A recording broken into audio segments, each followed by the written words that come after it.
Welcome, citizens of Metropolis, and this is a quick Geek Salad Retro review of Superman the movie, which Mike, Joe, and I went to go see earlier this week as part of a special Fathom event to celebrate its 40th anniversary. Yeah, a little different format. We just recorded our podcast, and so all three of us are in the same room for once, so we're not doing the hangout. We just wanted to give us a couple of quick thoughts on Superman the movie. Now, full disclosure, when I was 6 years old, I saw this one live. You guys have never seen this on the big screen, have you? No, this was my first time seeing it on the big screen. And mine too. Go ahead, guys. I mean, I loved Superman 78. You know, it's the original Christopher Reeve Superman, and you know, I remember watching it as a kid, just absolutely loving it, and seeing it through the eyes of an adult, and realizing what's become of Superman now. I'm filled with anger. You were so pissed. You were so pissed. Just a roiling anger at what Zack Snyder and WB and DC have done to the character. Oh my God! It was yeah. You should have seen me in the garage in the parking garage. Yeah. I was ranting. I was ranting. Yes, he was. So, Mike, what about you? First impressions on the big screen? This reinforced that seeing a movie on the big screen is really a much more impactful, much more. You know, it pulls you into the movie so much better than seeing it on the TV. Especially the sound. Yeah. The sound, it really makes... Being in a modern theater with surround sound and big speakers, and especially in a movie with like such an epic score, such an epic score like the John Williams score, really makes a huge difference. Right. I also think, too, that the... this is... I mean, I know that this and Superman 2 were filmed back-to-back. This is easily the more cinematic of the two. Yes. Yeah. So it works. It translates better on the big screen. Not everything translates better on the big screen, though. There were some very obvious models. Right. It's a 40-year-old movie. Right, exactly. We accepted a lot back then. I think in reflection, in terms of the actual quality of the movie, the story, the overall quality of the movie, it holds up very Oh my God, there were certain things, like every time Gene Hackman was interacting with Tessmacher and Otis, it was just, there was just something that, it doesn't translate as well on the TV. I've seen this movie over a dozen times. Yeah. And only twice in the theater. And it's just his frustration is visible frustration. That Temple's throbbing frustration with them. But you could tell he was having fun with it too. That he was embracing kind of campiness of his character. Yeah, and like the scene where where Pa Kent dies, and then Clark is looking out of the sun, realizing he's got to go. Yeah, I'd seen those scenes before, but I never felt the emotion of seeing them on this big screen. It was so much more emotional and heartbreaking. It is heartbreaking to watch. Well, that's another thing that this movie does so well, is it balanced a very human emotions, a very human story with a grand epicness and scale. Right. Yeah. Like those scenes you were talking about when Clark was growing up on the Kent farm, the ending scenes toward the Kent farms, you see like these big, wide panning vista shots of, Midwest America. Yeah.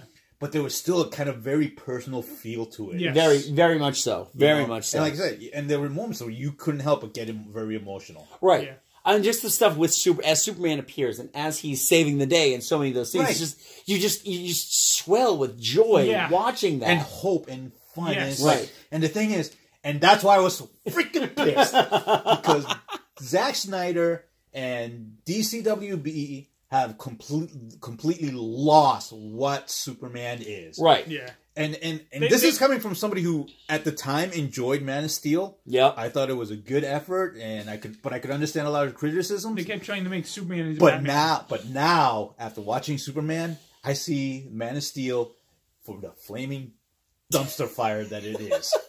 Because there was, like you said, those moments where Superman is saving the day. Just even like flying or when he jumps to take off. The smile that he always has on his face. It gives you gave you chills. Right. Which is not something, the only time I got that in Man of Steel was when he first took off. Right. Yeah. When, when you see he leans down and he puts his fist on. That's the only time I felt it. Yeah. Every other time, it's like, oh, okay. Yeah. It's a thing that happened. Right. Yeah. There's also this great thing, too, with a lot of the characterization in this movie.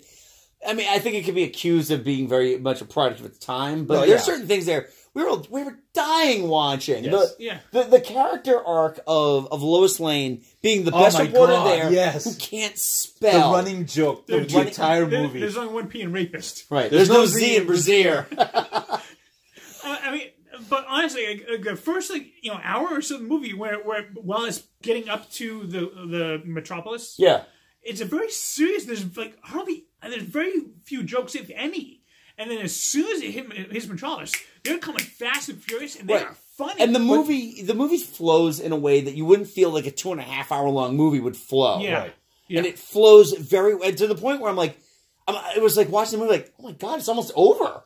Right, and a lot of credit to the scripting and screenwriting. Yes. Yeah. Oh my god, there's so many. Imagine my shock when I'm reading through the credits. It's like Mario Puzo's the screenwriter. Right. Well, What? Mario Puzo. That's why there's 3 other people credited with that screenplay. They had to put a shock collar on him to stop some of the things he was trying to do. But I mean, even like things like everybody, jokes on Marlon Brando as Jor-El. Right. But I was actually kind of drawn into it. Right. His like opening scene, when he's during the trial of General Zod. Yeah. And it's like, okay, I buy it. But you know what though, when we were watching every time he kept mispronouncing Krypton, me and Mike kept laughing. Oh, we're just like me and the other Mike, we were like just. It's like, didn't somebody just say no Ton? Oh yeah, you're gonna say Mr. Brando. You can say Ton. Yeah, which is funny too because. When Clark, when Superman is talking to Lois Lane for the first time, I'm from the planet Krypton. I'm like, how would you know how to pronounce it like that? The only time you've ever heard that word pronounced was Krypton, because the only person you talk to about it is your dad. No, you know what? No, probably because it's also a gas. Yeah. So you probably learned it in high school. Yeah, exactly. But I mean, all in all, this was an experience. It was to behold. It was so much fun. I would love. I'm really intrigued to whether or not they're going to keep doing these. I mean, well, you can only do it for the Superman 2. I mean, nobody's going to do a 40th retrospective of Superman 3. Right. Or 4. But I mean, it would be interesting to see what this would look like if, like, next year for the 30th anniversary of Batman, if they did something like that. Actually, speaking of the Superman 2, if they do a 40th anniversary, would they do the Superman 2 or Superman 2 the Donner cut? I prefer the Donner cut, but that's just me. Cut, yeah. Yeah. Even though that just I love it, but it looks weird. Well, yeah, I mean, they're trying to throw together two different movies. Right, exactly. And I mean, we're not talking about Superman 2, but it's very obvious what Donner worked on in that movie and what Richard Lester worked on, and they are 2 different movies. Yeah.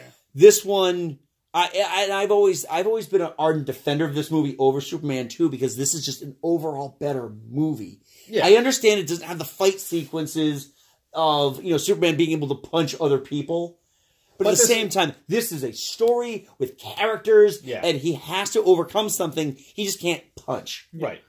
There's still just one scene that I would love to cut out of this movie. Oh yeah, the flying scene. Do you know my mind? Yeah. Honestly, all they had to do is cut the narration out. It's a beautiful scene without it. Without the narration. I would have cut from where they fly past the Statue of Liberty to where they're coming back to the rooftop. Right. All of that you could cut out. Yeah, I thought it was a gorgeous looking thing. It just could have, because again, it was one of those things where the second I heard, "Can you read my mind?" I'm just like, I'm out. I'm out of it. Yeah, it took me out of the. It's like it took me out of the movie. I'm like, okay, I'm out.